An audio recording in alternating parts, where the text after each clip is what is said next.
So I'm here today to do a tutorial for you. It's to put lights in this, not this particular one, it's in fact this one.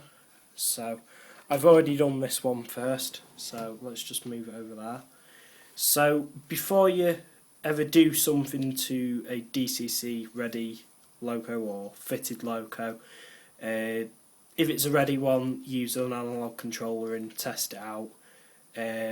If you're doing DCC fitted, or it was ready and then it's had it fitted, test it before you ever do something.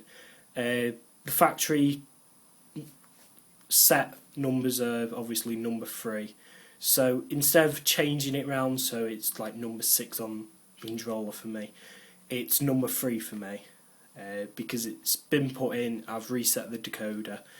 And just to show that it is DCC, there's the red lights, there's the white lights, and then these are the lights inside. So this will be quite an easy video. The only downside is that if you want to take it further and put LEDs there, you will have to put an extra lighting strip because the circuit board's on top. So this is on the roof line, the LEDs. I'll show you when I open it up and do it on that one. So let's just go through what you need. So first things first, you would obviously need the controller. I am using the Hornby Select. It's a digital controller. The address is number 3 because the loco's factory set to number 3. So that's the main thing you'll need. The second thing you would need is your actual loco. Third thing is the decoder and instructions, especially if you're doing it first time. This is my second time. I pretty much know what I'm doing right now, so this is just the instructions for the 8-pin decoder, the installation. We're not interested in that. So what we need actually is this. Let's just get a better view. So what we need is pin 3, which is function 3, it's the green wire, and the blue one, which is the common positive, number 7. Just take no notice of the pins, you'll see what colour they are early. So the other functions you could use is the function 2 or the function 1, but they are dependent on what way you're going. So if you intend doing cab lights, be my guest, you can use them. So, and then the flying lead, which is a loose one, is the 4th function, which I'm not going to use. Oh, that's a very bad. There we go, function 4. So that's all we need. Near enough. That's the main parts we need. The secondary parts is your solder, and you don't need your flux. It's to clean up the area so it's easier for soldering. You would definitely need for just this job, because there are a load of wires in the way, something to move the wires out of the way, be it a pair of tweezers or these helping hands, I think they're called. You would need somewhere to test the loco. I'm using the program and track, this one here. Some wires. You don't really need them if they've already got them on it. And your soldering iron. These are your tweezers. Also you would need something to cut your wires if you intend on using your own wires. So on to actually doing this. It will be in a couple of parts. This section is re-recorded because I managed to delete it by accident. So if I go over something again, I'm sorry. So before you start, like I said, that you need to test this loco. So I am going to do that now. So let's actually program it because I don't know what number it was. So they are the white lights and they are the red lights. So let's also test the direction. It's a bit grindy, it might need a bit of maintenance as well. So also you would need to test the LED as well. So just take apart part of the wire and let's get in a better direction for this. Be back in a sec. So I'm back.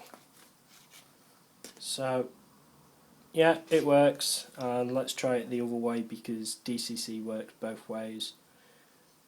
Yeah, the LEDs work. So I will not be taking the body apart in front of the camera, and I won't be soldering in front of the camera, so it'll be kind of jumps to what I've done. So I'll be back in a sec with the body apart. See you in a minute. So the body is off, but please take care when you do take it off where to put it and which way it's supposed to go back on. So if you're not too sure, mark what end you took it off. But fortunately I know it's this end, which is the motor, mainly because it's covered here and there's also a cab missing there, but it's in here. There's a cab there, but it's missing here. So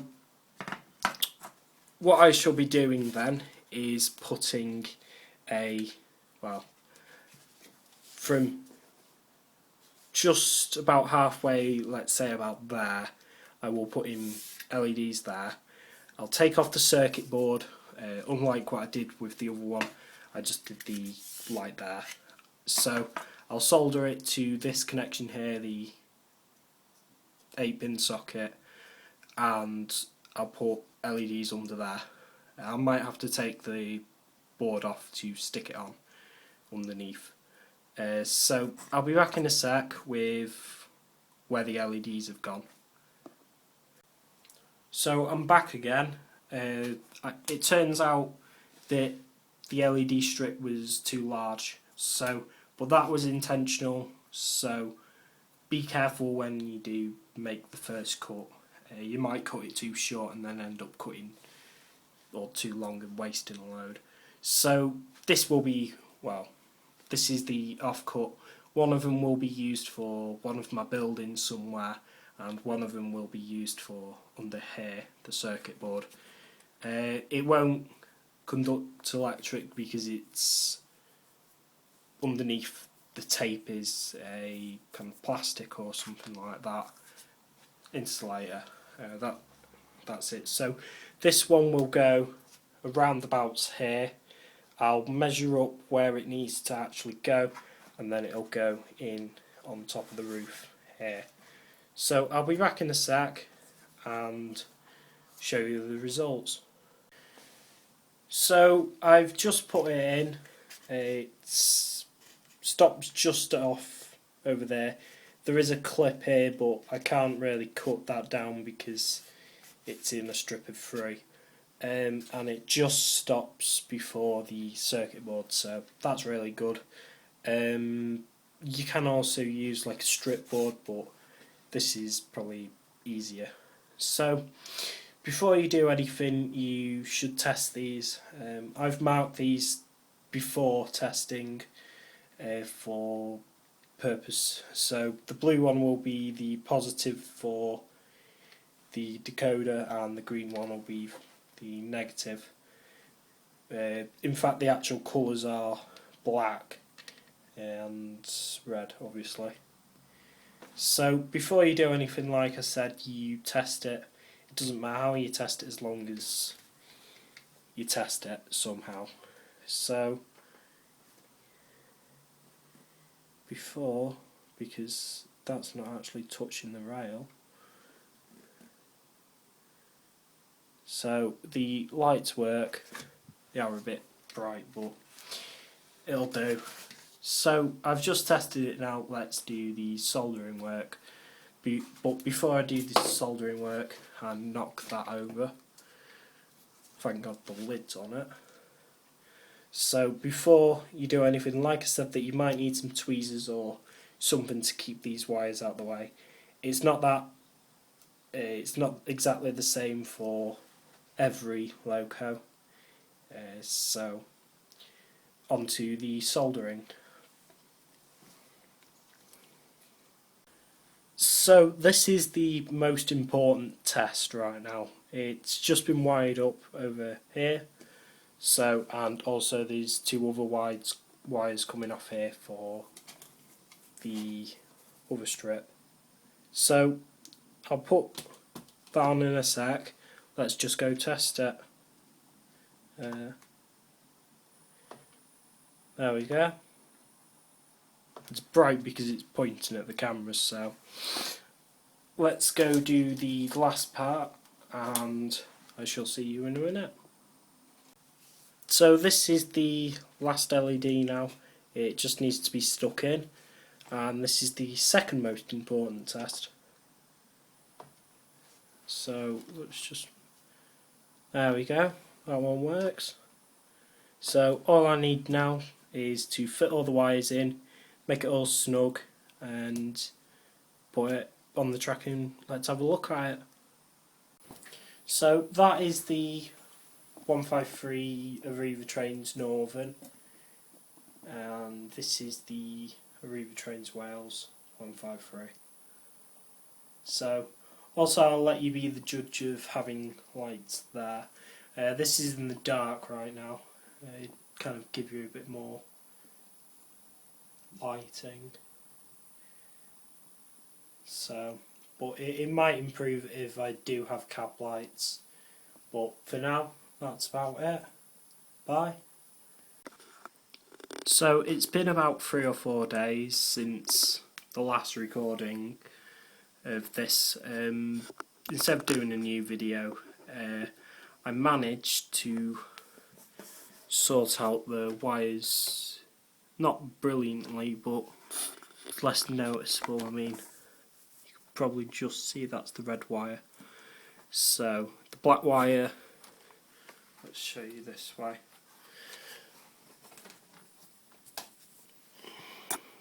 So even the black wire. Also, I moved the strip along just a bit because, like I said, that there was a lot of light coming through here. It's a shame this side isn't lit up, but it's no biggie really. So, but I'm quite happy with it. I might add a cab light in there, like a yellow bulb or something like that, to illuminate that cab. Put it on through this, or the direction I'm not too sure yet, because I don't think I can get access to this cab, and also it's quite small. So, but I'm happy with it now, and you shall see hopefully this on the layout soon to be, and soon to be this one as well, with the lights on. So I've still got to do the other lights, the lights which I didn't do here on this one. This has not had anything to done with it since the last recording, so, but that's round about it. Oh, actually, there is something missing on here now. The snowplows, I need to get some new ones because they were in a bad shape, and the footsteps are over here if anyone starts asking. So that's it for now. I'll see you whenever.